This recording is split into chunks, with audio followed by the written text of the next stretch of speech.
Hello students, so we are here almost in the last part of this chapter, and we talked about the Janpad and the Mahajanpad and how the Rajas started their own kingdom, how they became very important, how the forts were built, how they keep a look on the forts. So all these things we saw, how the tax came into the system. Okay, all these things we are seeing. Now we are going to see about the agriculture. What type of agriculture and what are the changes in the agricultures that we saw during this period of time. So there was two major changes. दो major changes हमें देखने को मिलता है. One was growing using of iron plowshare.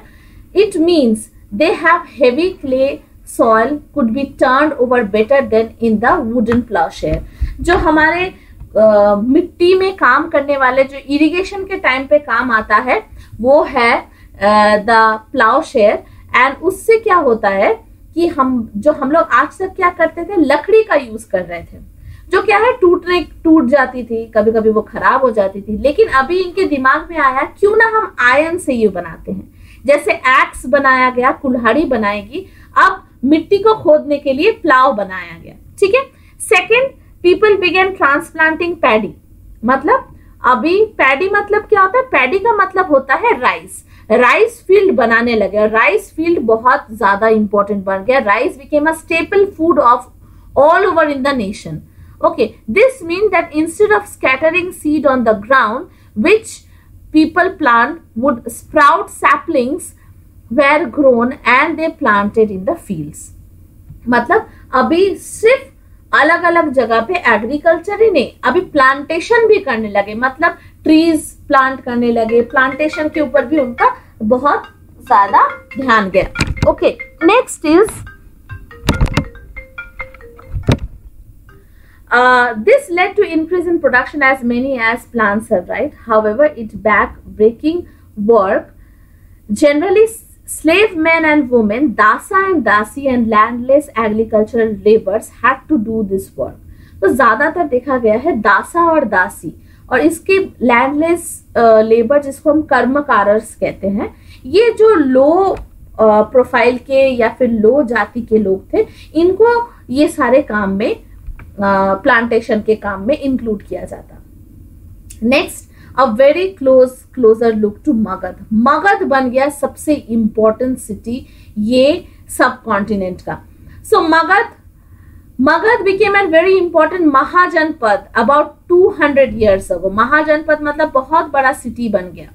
Many rivers such as Ganga, Son float through Magadh. Magadh आजकल के जमाने में मगध हम बिहार को कहते हैं. बिहार एक ऐसा जगह था, बिहार अभी ये मगध बिहार में आता है. तो गंगा, सोन, ये जो रिवर है, वेरी इंपॉर्टेंट रिवर. सो ये रिवर्स यहाँ से फ्लो करते थे and it became a very important place for transport, water supplies. The land was very fertile क्योंकि सोन रिवर और गंगा रिवर आसपास से फ्लो करता था, तो जो जगह थी बहुत ज्यादा फर्टाइल हो चुकी थी और इसकी वजह से एग्रीकल्चर और ज्यादा से ज्यादा लोग यहाँ पे बसने लगे. Okay, parts of Magadh were forested. Elephants were lived in the forest, could be captured and trained for the army. देखो आसपास का एरिया बहुत बड़े बड़े फॉरेस्ट हुआ करते थे, तो मगध में जो फॉरेस्टेड एरिया था वहां से बहुत फॉरेस्ट प्रोडक्ट मिलता था. एलिफेंट्स इस एरिया में, झारखंड और बिहार के पास जो एरिया है, यहाँ के जो जंगलों में बहुत एलिफेंट्स मिलते थे. तो तब के जमाने में जो राजा महाराजा थे एलिफेंट्स की सवारी करते थे. राजा महाराजा हमेशा एलिफेंट से चढ़ते हुए आते थे, तो एलिफेंट्स को लाना, आर्मी के लिए ट्रेन करना और ये सारे चीजें भी किया जाता था. चैरियट्स बनाना मतलब हाथी का गाड़ी बनाना and building. They also use trained animals, specially elephants, and they made them as person of as animals of transport. एक जगह से दूसरी जगह ट्रांसपोर्ट कर सकते क्योंकि they were heavy, they can carry heavy loads. Okay, beside there were iron ore mines region could be tapped to make strong tools and weapon. आसपास का एरिया आयरन ओर मिलता था, मतलब जमीन के नीचे से सब इंपॉर्टेंट रिसोर्सेस मिलता होता. आयरन, कोल, ये सारी चीजें मिलने लगे तो उनको आराम से ये सारी चीजें वेपन्स वो लोग बनाना शुरू कर दिया.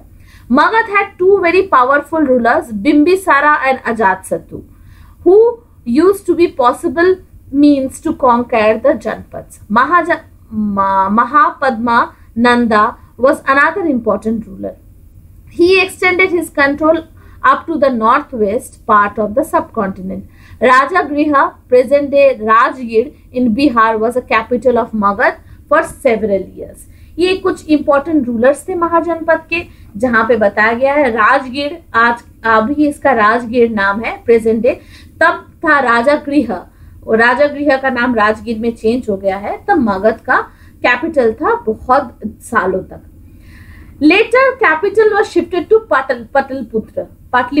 पाटलिपुत्र जो अभी हमारा बिहार का कैपिटल है, पटना, ठीक है, प्रेजेंट डे इसका नाम है पटना, तब पहले के जमाने में इसका नाम था Pataliputra.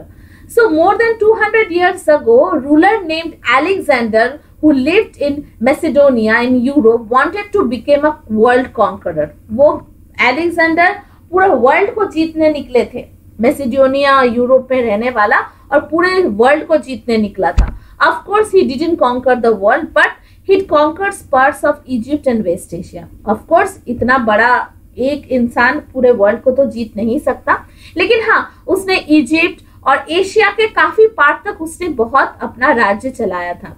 And came to India subcontinent riches by the banks of the Beas river. India में जब वो घुसे थे, इंडिया में जब वो एंटर किए थे, वो ब्यास नदी के थ्रू, मतलब थ्रू पाकिस्तान होके, ये जो पंजाब होके जो ब्यास नदी है आता है, यहाँ से उन्होंने एंटर किया था. When he wanted to march further eastward, his soldiers refused. जब वो आगे बढ़ने लगे तो उनके सोल्जर ने रिफ्यूज कर दिया, मना कर दिया.